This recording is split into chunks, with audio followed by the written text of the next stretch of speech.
कालाग्निरुद्राय नीलकण्ठाय मृत्युञ्जयाय सस्मिञ्जराय सर्वेश्वराय सदाशिवाय श्रीमन्महादेवाय नमः। कालाग्निरुद्राय नीलकण्ठाय मृत्युञ्जयाय सस्मिञ्जराय सर्वेश्वराय सदाशिवाय श्रीमन्महादेवाय नमः।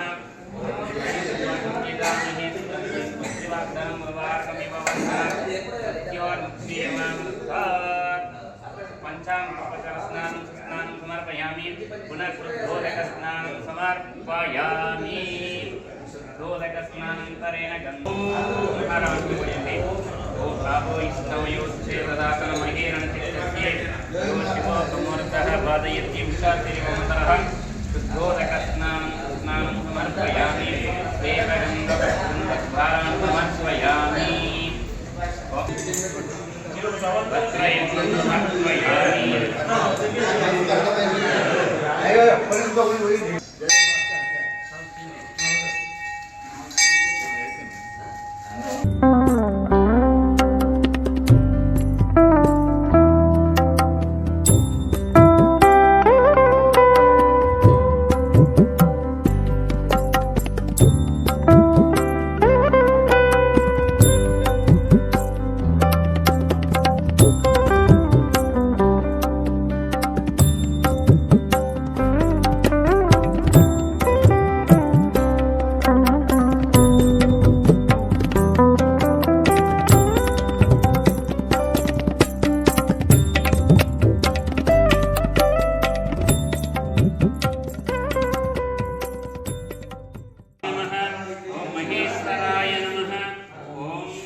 नमः। ओम परमात्मने नमः। ओम ऐश्वर्यकारकाय नमः। ओम कारातये नमः। ओम अंधकासुरसुतनाय नमः। ओम गंगाधराय नमः। ओम गिरिधम्मने नमः। ओम भीमाय नमः। ओम सदाशिवाय नमः। ओम त्रिपुराय नमः।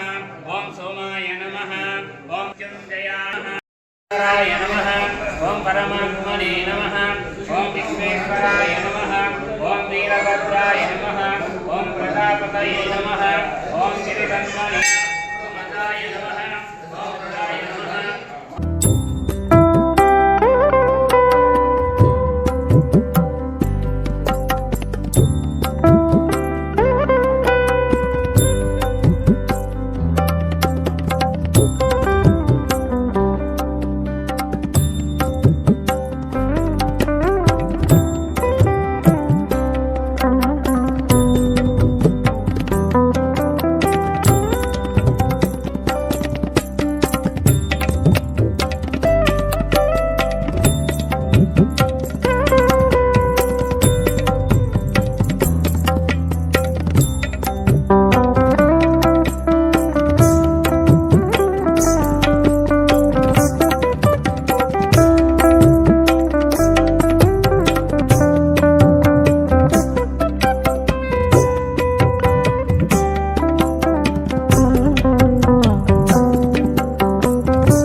महादेवाय धीमहि तन्नो रुद्रः प्रचोदयात्। तत्पुरुषाय विद्महे चक्रतुण्डाय धीमहि तन्नो महानीराजन दीपं समर्पयामि। क्षेत्रदेवताभ्यो नमः।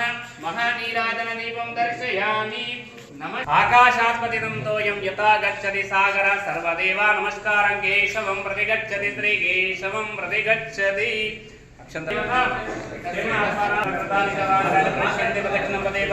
अपोहम पापात्मा पापसंभव भवेत् कृपाय शरणागतवत्सलाय निराशरणं नास्ति भवेत् भगवान् की जय। बोलो काशी विश्वेश्वर भगवान की जय।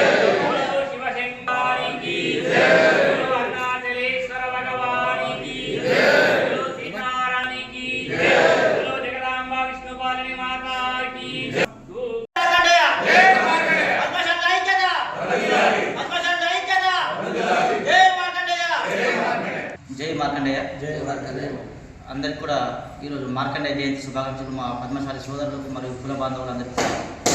ఈ యొక్క పద్మశాలి మార్కండేయులు ఆయన మృత్యుంజయులు ఎందుకు అంటున్నామంటే ఆయన శివభక్తుడు, గొప్ప శివభక్తుడు. ఆనాడు ఆయనకు అత్యల్పంగా ఆయన వయసు అనేది ఉండే. ఆ టైంలో ఆయన 12 సంవత్సరాలకే ఆయన అల్పాయుషు అనేటువంటి ఆయనను యముడు ఆయన వృత్తిధర్మంగా యవపాశాన్ని వేసి తీసుకువెళ్ళడానికి భూలోకానికి వచ్చాడు. అయినప్పుడు ఆయన మార్కండేయుడు ఆయన శివభక్తుడు ఆ శివలింగాన్ని అలుముకొని ఉన్నప్పుడు ఆ శివలింగంతో పాటు మార్కండేయుడు కూడా యమపాశాన్ని విసరడం జరిగింది. దీంతో పరమశివుడు కోపాగ్రుడై ఆయనని నా పరమశివుడు అయినటువంటి నా యొక్క భక్తుని మీరు తీసుకెళ్ళడానికి వస్తావా యమధర్మరాజా అనుకుంటూ ఆయన కైలాసం నుంచి దిగివచ్చి ఆయన యొక్క త్రిశూలంతో యముడి పైన దాడి చేయడం జరిగింది. అప్పుడు దేవతలందరూ కూడా భయభక్తులై ఆయన యముని కాపాడడానికి కోసం ఆ యొక్క యముని కాపాడడానికి పైన దేవతలందరూ దిగివచ్చి ఆ యముని కాపాడారు. ఆ తర్వాత మా యొక్క మార్కండేయులు ఆయన చిరంజీవిగా నిలిచారు. ఆ యొక్క మార్కండేయులు మా యొక్క పద్మశాలి వంశులైనటువంటి అయినందుకు మేము ఎంతగానో గర్వపడుతున్నాము. అందరికీ కూడా మార్కండేయ జయంతి సందర్భంగా సమస్త పద్మశాలి కుల బాంధవులందరికీ కూడా శ్రీ భక్త మార్కండేయ జయంతి శుభాకాంక్షలు తెలపడం జరుగుతుంది. నందిపేట పద్మశాలి కుల బాంధవుల తరఫున జై మార్కండేయ. నందిపేట మండలంలో మార్కండేయ మందిరము 450 సంవత్సరాల నుండి నిర్మించడం జరిగింది. ఇక్కడ పూర్వీకులు అదేవిధంగా అప్పటి నుండి ఇప్పటి వరకు కూడా ఘనంగా పూజలు చేస్తూ ఈ యొక్క మందిరంలో ప్రతి ఒక్కరూ పాల్గొని పూజలు అర్చనలు చేసి తీర్థ ప్రసాదాలు ఇవ్వడం జరుగుతుంది. అదేవిధంగా మార్కండేయ యొక్క చరిత్ర చూడడం జరిగింది అంటే అందరికీ ప్రతి ఒక్కరు తెలవడానికై ఈ యొక్క పూజలు ఘనంగా నిర్వహిస్తారు. ఎందుకంటే మార్కండేయుడు చిరంజీవిగా ఎలా పేరు వచ్చిందనంటే ఏదైతే యమధర్మరాజు గారు మార్కండేయుని యమపాశం వేసి తీసుకువెళ్ళడానికి వచ్చినప్పుడు మార్కండేయుడు తన శివలింగంకు అద్దుకొని ఉండి శివలింగము యొక్క విడనాడకుండా అద్దుకొని ఉన్నాడు. అదేవిధంగా యముడు తన పాశాన్ని విసిరినప్పుడు చిరంజీవిగా ఉన్నటువంటి మార్కండేయుడికి మరియు శివలింగానికి ఆ పాశము విసిరడం వలన చుట్టుకొని ఉండడం జరిగింది. అలాగే శివుడు కూడా కోపాగ్రతమైపోయి నాకే యమపాశం విసురుతావా అని చెప్పి ఆ కోపాగ్రతంతో తన పాదంతో యముణ్ణి తన ఛాతిపై తన్నడం జరిగింది. అలాగే కోపాగ్రతమైపోయి కింద పడడము యముడు. తర్వాత దేవతలు వచ్చి ఈ యొక్క యముణ్ణి కాపాడడానికై ప్రతి ఒక్కరూ ఆశ్రయించి యముణ్ణి కాపాడడం జరిగింది. అదేవిధంగా ఇప్పటికి కూడా చరిత్రలో మార్కండేయుడు చిరంజీవిగా ఉన్నాడని అంటే శివభక్తుడిగా ఈ యొక్క మార్కండేయ వంశస్థులకు కూడా మనకు చిరంజీవిగా ఉన్నటువంటి ఈ యొక్క మందిరంలో ప్రతి ఒక్క పూజలు చేసి అర్చనలు చేసి తీర్థ ప్రసాదాలు ఇవ్వడం జరుగుతున్నది.